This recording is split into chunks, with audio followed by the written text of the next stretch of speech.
नमस्कार। मैं सुनील कुमार आपका स्वागत करता हूं आपके अपने चैनल क्या ऐसा होता है। दोस्तों, कल मैंने अपनी वीडियो के माध्यम से आपको शिव पुराण के अनुसार जैसा कामदेव के साथ हुआ था और जिस तरह से महाशिवरात्रि के दिन भगवान शिव की जब पूजा हो रही थी, शादी हो रही थी, उसी समय जब रति ने इच्छा जागृत की कि देखिए आज आपकी प्रजा में सब लोग खुशी हैं, आपकी बारात में सब लोग उछल कूद रहे हैं, इस समय पूरी पृथ्वी पर केवल मैं अकेली ऐसी स्त्री हूं जिसे वियोग है, जिसे दुख है। और किस तरह रति की इच्छा पूरी हुई थी और कामदेव को पुनर्जन्म की प्राप्ति हुई थी, यह शिव पुराण में लिखा हुआ है और शास्त्रों पे सनातन धर्म के अनुसार हमें उन पर पूर्ण विश्वास है।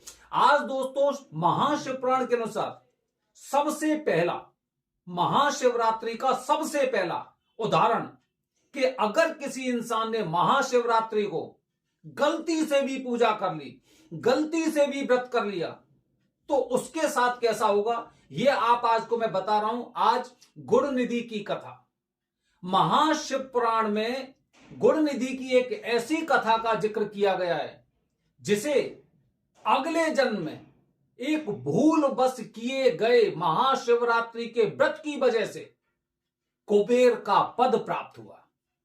दोस्तों, गुड़ निधि, उसके पिताजी का नाम था यज्ञदत्त, ब्राह्मण थे और उनका सबसे पहला उद्देश्य अपने सनातन धर्म को मानना और धर्म के अनुसार क्रिया कार्यों को करना। काफी बार ऐसा होता था कि जब वो अपने घर से बाहर जाते थे तो अपने पुत्र से बोल के जाते थे कि आपको सुबह और शाम की जो संध्या कालीन आरती होती वो आपको करनी है। लेकिन गुड़ निधि की प्रवृत्ति ऐसी थी कि उसे पाठ पूजा में मन नहीं लगता था। उसकी कमी को हालांकि उसकी माता पूरी करती थी, लेकिन गुड़ निधि का उसमें मन नहीं था। वो अपने मार्ग से, ब्राह्मणों के सनातन धर्म के मार्ग से भी विमुख होने लगा। वो चोरी करने लगा, वो जुआ खेलने लगा, यहां तक कि वो वेश्यागामी भी हो गया। जब उसके घर वालों को, उसकी माता को उसकी बड़ी चिंता थी। कहते ना, माता पिता से आप कोई चीज छुपा नहीं सकते, कितना भी प्रयास करिए, क्योंकि ये जीवन उन्होंने भी जिया है और वो अपने खून को जानते, अपने खून के कतरे कतरे तक को जानते हैं कि अब इस बच्चे की निगाह कहां पर है। हम अपने मन में बहुत समझदार बनने का प्रयास करते हैं, उन्हें मूर्ख समझते हैं, लेकिन हम ये भूल जाते हैं कि अगर ये मेरी बात को मानकर अगर शांत हो गए ना, तो इसकी काफी वजह बहुत गहराई है, क्योंकि आपको भी इन सब चीजों का अनुभव होना चाहिए। और हम सोचते हैं हमने इन्हें मूर्ख बना दिया। इसी तरह से गुड़ निधि जिस तरह से अपने को कृत्य करता था, उसके बारे में उसके पिता को जानकारी तो थी, कहीं सुनी जानकारी थी, और उसकी माता उसे छुपा भी देती थी, क्योंकि यज्ञदत्त थे वो बहुत ज्यादा क्रोधित स्वभाव के थे। फाइनली गुड़ निधि का विवाह कर दिया। विवाह के पश्चात भी ना उसकी ये हरकतें खत्म नहीं हुई। कभी वो घर में से सामग्री ले जाता और उन्हें जुए सट्टे में हार देता था। एक दिन की बात क्या हुई कि ये अपनी माता की अंगूठी को ले गया और जुए में हार गया। इत्तेफाक से जब यज्ञदत्त उधर से लौट रहे थे, इनके पिता, गुड़ निधि के पिता जब वहां से लौट रहे थे, तो उन्होंने देखा ये अंगूठी तो वही है जो राजा ने इनको दी। उन्होंने जबरदस्ती उस इंसान को डरा के वो अंगूठी अपने पास रख ली और घर पर आते सबसे पहले अपनी पत्नी से पूछा, वो अंगूठी कहां है जो मैंने आपको दी थी। उसकी माता को तो पता ही था कि मेरी अंगूठी खो गई है या फिर कहां है, मुझे पता नहीं। तो वो यज्ञदत्त को, अपने पति को घुमाने लगी। मैंने अभी यहीं पे रख दी होगी, मैं अभी आटा गूंथ रही थी तब मैंने यहां पे निकाल के रख दी होगी, अभी आपका पूजा करने का समय, मेरा खाना बनाने का समय, मैं आपको थोड़ी देर में ढूंढ के दूंगी। लेकिन कहते ना, जब इंसान जब पूरे सबूत के साथ होता ना, तो वो बाद का इंतजार नहीं करता। उन्होंने कहा सारे कार्य छोड़िए, लेकिन आज मुझे उस अंगूठी के बारे में बताइए।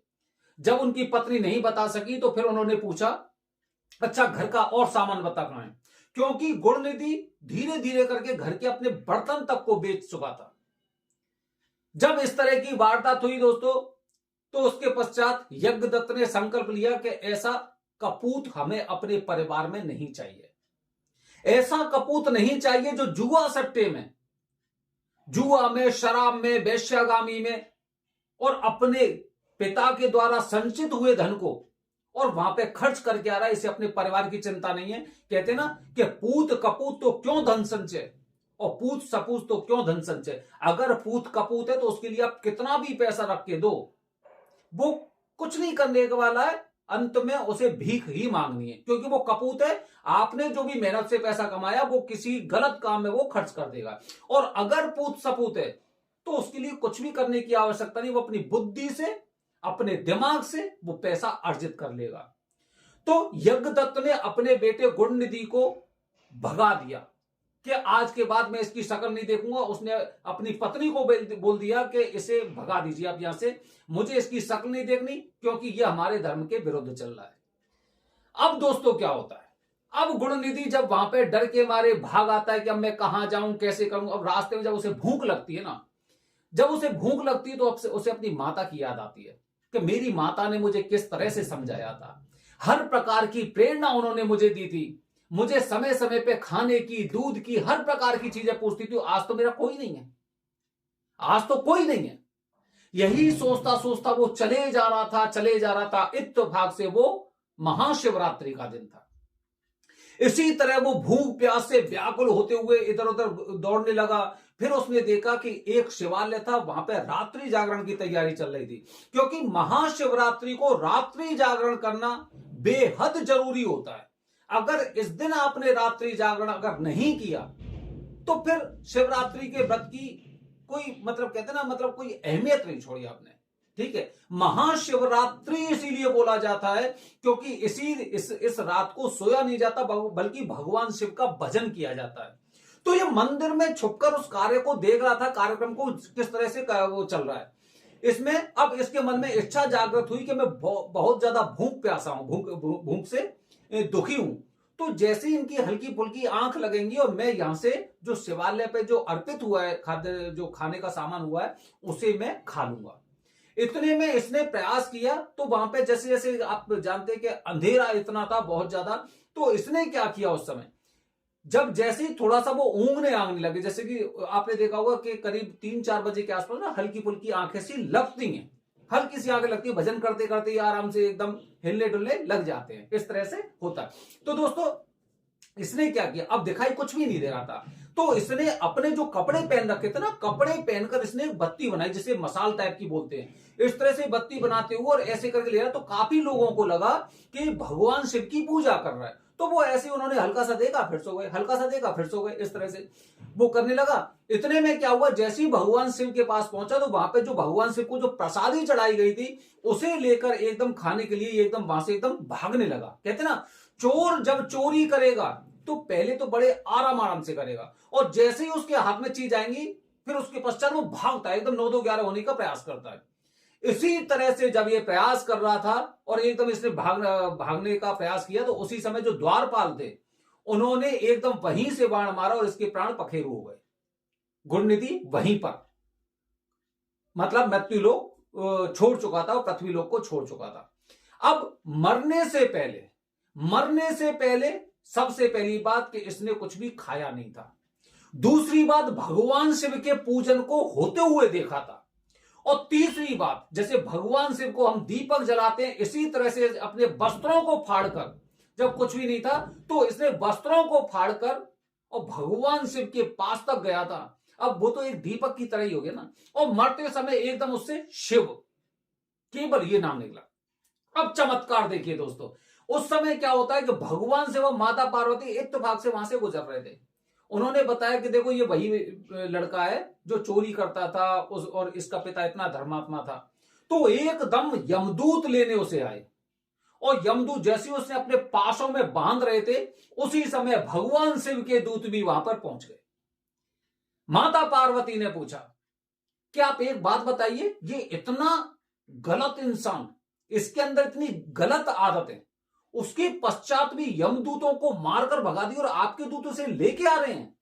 तो उन्होंने एक ही महिमा बताई, महाशिवरात्रि व्रतों में सर्वश्रेष्ठ महाशिवरात्रि है। इस दिन इसने बेचारे ने कुछ भी नहीं खाया है, और इतनी लगन से इसने भगवान शिव की, मतलब हमारी पूजा को देखा है, और अंत में इसने हमें ज्योति दिखाई है अपने वस्त्रों को फाड़कर, अपनी कुच्छी फाड़कर। तो जिस तरह से इसने वो कार्य किया, मरते समय इसने भगवान शिव का नाम लिया है। शास्त्रों के अनुसार अगर कोई इंसान मरते समय अगर उसके मुंह से गलती से भी अगर शिव शब्द निकल जाता है तो उसे शिव धाम ही प्राप्त होता है, शास्त्रों का कथन है। तो बताओ इस कार्य को मैं कैसे मतलब मिथ्या साबित कर दूं। और इस तरह उन्हें शिव पद प्राप्त हुआ और अंत में उसे कुबेर पद प्राप्त हुआ। तो दोस्तों महाशिवरात्रि की महिमा ही ऐसी है। महाशिवरात्रि को कोई छोटा मोटा नहीं है, तभी इसे हर कार्य के लिए विशेष मुहूर्त माना जाता है। काफी जो लोग होते हैं, आपने साधु बाबा देखे होंगे, कुछ जो नागा साधु वगैरह होते हैं इनको देखा होगा, ये भी महाशिवरात्रि को विशेष प्रकार की पूजा करते हैं, क्योंकि इस दिन, इस पूरे दिन एक पॉजिटिव एनर्जी इतनी ज्यादा रहती है कि छोटी से छोटी की गई पूजा भी बहुत बड़ा लाभ देती, जिस तरह से गुण निधि को प्राप्त हुआ था।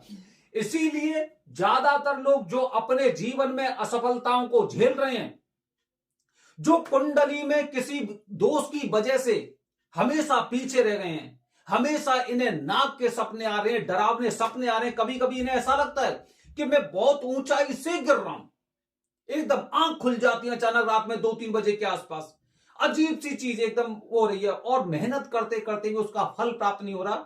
तो भगवान शिव के पास ये अर्जी लगाने के पश्चात बस एक ही बात बोलते हैं कि मैं महाशिवरात्रि को पूजा करने आ रहा हूं और इस दिन कराई गई मेरी पूजा मुझे विश्वास है कि ये सफल साबित होगी, क्योंकि गलती से अगर गुण निधि ने ये कार्य किया है, गलती से किया मतलब उसे तो पता ही नहीं था, हम तो जानबूझ के कर रहे हैं और अच्छा कार्य कर रहे हैं और उससे भी अच्छा कर रहे हैं, तो हमें उस पूजा का फल अवश्य मिलना चाहिए। इसीलिए काल सर्प दोष के लिए महाशिवरात्रि साल का पहला सर्वश्रेष्ठ मुहूर्त होता है, सर्वश्रेष्ठ मुहूर्त होता है। बस आपको कुछ विधि का ध्यान होना चाहिए, उसकी जानकारी होनी चाहिए, कहां पर पूजा होगी, कौन पूजा करेंगे और पूजा का प्रकार कैसा होगा, पूजा से पहले आपको कौन सी अर्जी लगानी है, पेशी आपकी विधिवत तरीके से है कि नहीं है, और 40 दिन के नियम जो शुरू तो होते हैं अर्जी के समय से, लेकिन